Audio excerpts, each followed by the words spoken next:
Alright, I had promised you that we were going to continue with our theme of Marvel Russian bad guys, and I'm going to deliver on that promise. So we had Omega Red and that great gallery diorama from Diamond Select Toys. And now Diamond Select Toys has also given us the Crimson Dynamo in a Marvel Select format. As you recall, Crimson Dynamo was sort of the Soviet Union's response to Iron Man, so his counterpart on the behind the Iron Curtain. And we have this great Iron Select, a little taller than other ones, I want to say, maybe by a half inch or an inch. He's going to have a assortment of heads here with the head on and helmet on, helmet off, and with the face as well, or have some beam effects. So pretty cool. It comes in that standard Select package with this weird triangular front piece to it, a shot of the figure on the side, and a little bit of the history on the back, along with some product shots. So I don't want to spend time giving you a close-up on the packaging, because there's nothing different about this. Well, we'll spend more time on the figure. But it's nice. We don't look at every Select that comes out there. There's only a couple a year. I don't know if you're aware that they only do a few a year, and it's part of the license agreement they have. And I'm glad they did a unique character that they hadn't done before. They do some reissuances. We saw the reissuance of Red Hulk because he was so popular. I think they might be doing a reissuance of Apocalypse because, again, really popular. That guy sold out almost instantly. So we have that, and then we have now we have this guy here. So just mixing it up a little bit. So another Russian baddie for us to take a look at. So why don't we come in close and open up this bad boy. All right, here we go, Crimson Dynamo. These are always a little tricky for me to open because of this weird little thing they have on here that is just glued on, and it kind of restricts the side of the package here, and I find that it's difficult if you don't get it off. It's very difficult to open the package. So I'm going to try, excuse me, I dropped my little cutter here. I'm going to try to just cut it this time. Yeah. I'm not sure why they have this on here, honestly. I know it's become sort of a staple of the Select packaging, but it's really weird. I don't think it's necessary. It just gives you this extra block. It makes it unique, but it's just a weird style for the packaging. Honestly, if I was collecting these and they're as big as they are, I'd want the most minimal packaging possible so I can fit as many of these in a space as I need to. Instead of the biggest packaging possible. But these are, in my opinion, you're going to want to display these. You're not going to want to keep it in a package on the wall. I mean, you could, and it's, you know, got a lot of window space, so you can definitely see it. But I want to display it, and this is a lot of packaging to have to get through. All right, so we're cut out of there finally. I don't think I need this anymore. And we have our Crimson Dynamo. I love this little logo, this throwback fun logo here. Has a very old sort of golden age comic feel to it. All right, hopefully you can see this here. Might be a little out of camera, but he has an assortment of hands. He has some energy weapons or energy effects, and he has a couple of helmets. I will get this guy out, and then we can check him out a little bit closer. So he's going to have a couple of little tabs holding him in place here, and we get our sprue cutters, so we'll make quick work of these. And I find that the sprue cutters are the best, again, because they could reach in at different angles and cut really close to the product without tearing up the paint or anything like that, and it makes it a lot easier for you to get your stuff out of the box without too much duress here. This one I missed. Ugh. I always miss one. If you watch these videos, it's always like one. And it holds the character in very well. So we have our Crimson Dynamo here, and we'll just straighten him out so you can see this guy. And while we do that, why don't we do a little articulation check?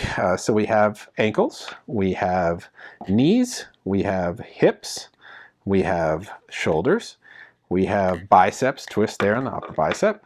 We have the elbows, if I get those to work. Yep, it's not been a good week for elbows for me. We have the wrists, and then on both sides, let's get that elbow working. I always get nervous on elbows because I've had bad luck with breaking figures at the elbow joint. And then we have that head, and it's going to be on a ball. So we saw that you could replace that head as well. So I want to get this, oh look, he's got a torso articulation there as well. And then we're going to get him, find that center of gravity and get him positioned here. All right, beautiful. We got him there.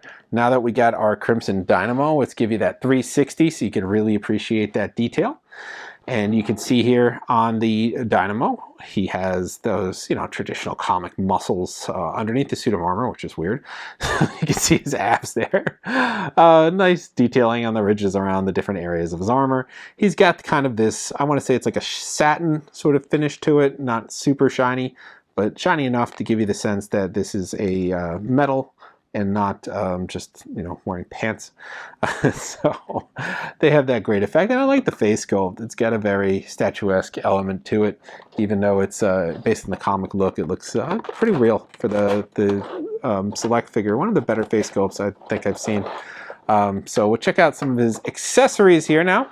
And we have, this looks like a faceplate with a beam coming out of it. So we'll see how we're attached to that in just a moment. And we have another faceplate. If I can get this out of here. Yep, we have another faceplate right here. This one looks like it just rests on top. We're going to have to figure out this whole dynamic. We have a beam attached to a hand, which I like because then you don't have to worry about positioning this into the hand. You just have it ready to go.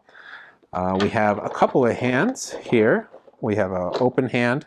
We have a closed gripping hand, like I want to call it the force choke hand, because it sort of has that look to it, or that aspect to it.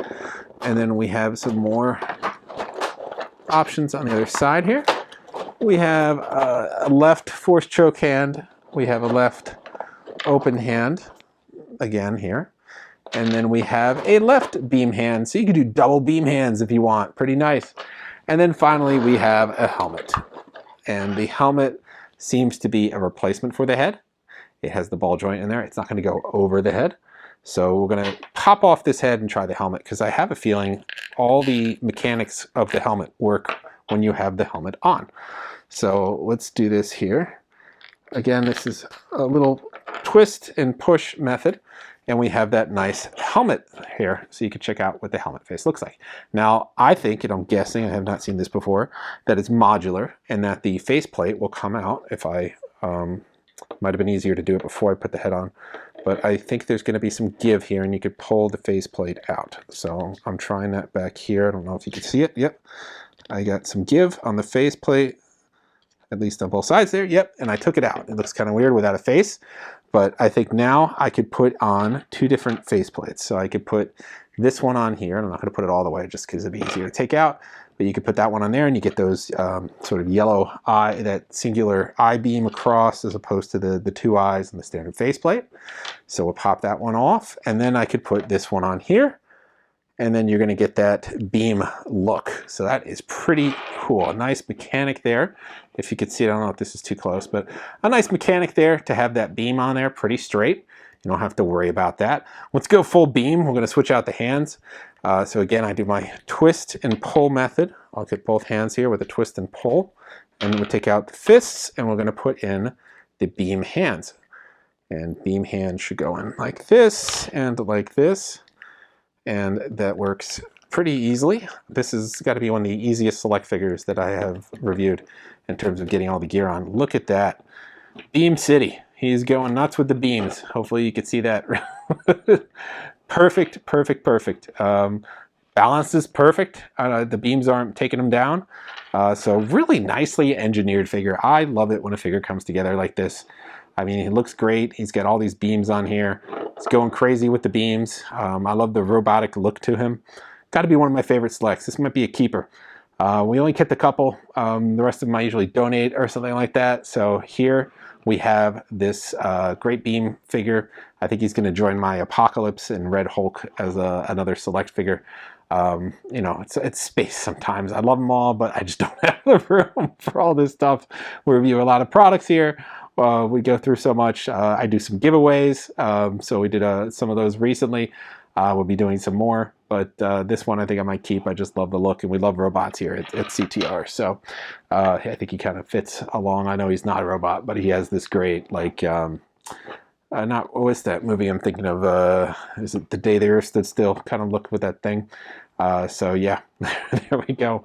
That is your look at the Crimson Dynamo Marvel Select figure from Diamond Select Toys. Well, that's it for our look at the Russian Crimson Dynamo, and that's it for our look at Russian bad guys for a little bit. I mean, there's no shortage of Russian Marvel bad guys. I'm sure we'll come across another one soon, but I don't intend to for at least a while. I'm not aware of anyone's coming out in the lines lately or in the near future, but everything we see we will get a hold of. I think our next select figure will be a bad guy. I don't want to give it away. I'm pretty confident in who it's going to be. But for now, we're going to take a break on Russian Marvel bad guys and mix it up a little bit. We're going to have more Marvel stuff, of course. It's the 85th anniversary of Marvel Comics, so we're going to be looking at more Marvel products throughout the year. We're going to be taking a look at a ton of different stuff from other anniversaries this year. I mean, we've been looking at Voltron already. We looked at Transformers already. I'm sure we're going to look at some more. We looked at Ninja Turtles. We're going to have some more. We looked at Ghostbusters. We're going to have some more. So every anniversary we get covered this year. Unless I'm missing any of the other big ones. I'm sure I am. But we'll cover everything we can for anniversaries. But this guy's pretty fun. He is in stores right now. I think he's around $30, I want to say, for what the selects retail at right now. Got a little bulk to him. I like that. He's a little hefty figure, and he feels a little taller than most Marvel Selects. I always like comparing them to Red Hulk. So if you know Red Hulk size, you can see what I mean. So here's Red Hulk, and he's almost Red Hulk height. I mean, he's just like a head, less than a head away. So he's a little taller than other Marvel Selects, which I feel are just maybe half a head or a head shorter than this guy. So he's a little taller and imposing. So Red Hulk is one of the tallest selects I've seen. He's super bulky, super big. If you want to see more on Red Hulk, check out our Red Hulk video. We had a lot of fun with Red Hulk. But this guy, we'll throw him on our shelf here. I just like his look with the robot. Probably have helmet on, but fun with the beams, to be able to throw those in the hand. I love how they're attached, because once you put a beam in a hand unattached, it just kind of like sags or drops off after a while. But when it's one solid piece, it's pretty cool when you could just switch it out. And these hands were super easy to switch out. The head was super easy to switch out. Such a trouble-free select figure. I absolutely love it. So definitely we're picking this guy up. We'll have our code up for Entertainment Earth, so you get that 10% off him being in stock. You'd have to spend, I think, up to $79 to get free shipping. But, you know, you buy a bunch of things, you could also use that code on everything. So you get 10% off everything in your cart that is in stock. So all in stock merchandise. So you can pick this guy up, maybe pick up some other selects, maybe pick up some other products that you saw us review recently. It's our gift to you. As long as they allow us to use that, I highly recommend it. I mean, I do when I buy stuff. It just saves a little bit. Why not? So we'll have a link for this guy. You can pick him up right now. Of course, we're going to have more Diamond Select products. We're going to have a robot next. I don't want to spoil this, but it's really fun. We love robots. So we're going to be taking a look at Robot. We're going to have a ton more Marvel stuff to look at from Diamond Select throughout the year. If you're looking for the Star Wars stuff, it's on rebelscum.com. We don't do Star Wars reviews on this site. We save it for our site that specializes in Star Wars. So if you're ever wondering, why aren't you doing anything Star Wars? What about all these great things? We do. We just have a whole site dedicated to it because there's just so much stuff from Star Wars that rebelscum.com is our headquarters, largest fan site, I think, in the world for Star Wars. So please go check that out. I do reviews on all the jumbos you see around me here. I'm going to have another review on a Kenner-inspired product very soon. I do these great retrospective pieces on Star Wars collecting, so check those out. They're a lot of fun. They get a lot of good attention and feedback, so see what that's about. If you like Star Wars, we're throwing our own convention, Rebel Scum Con. So rebelscumconventions.com. You can still get tickets, I believe. I think there's still some left. Reserve a hotel. We're going to have a lot of great actors there doing signings, some that haven't done signings in over a decade, some that have never done signings before, some from some current shows, some from some upcoming shows like Skeleton Crew. So we have Mandalorian, Ahsoka, Skeleton Crew, all these different shows will have actors from that play different roles. And there, as well as actors from Attack of the Clones, Phantom Menace, some original trilogy, I believe, as well. So a great mixture of people will be there. We're going to have some great segments from the actors, from collecting. Of course, I'll be giving one of my Rebel Scum Rewinds live. And then we'll have some other really great entertaining stuff for you guys there as well, including a ton of vendors. Texas and Dallas, I believe, is like the largest markets for vintage toys as well. So it'd be a great place to find things. So check it out. Come check us out. It's going to be a lot of fun. I'll be giving a lot of stuff away. So if you're looking for some really nice high-end product for free, that's a great place to be. So come join the fun with us. So that's all for this great select figure. Pick him up. He's on store right now. Tune back. We'll be checking out a lot more products. I promise a good mix of new stuff and some vintage reviews as well. Love doing vintage reviews. I just don't have time because there's so much new stuff coming out. So I'm trying to fit them in without trying to do too many segments a week, and I feel like that just too many videos is too much just to watch and to make. So we'll be fitting those in with our rotation in June. So check them out this month. So as always, like, subscribe, and follow. See you guys next time.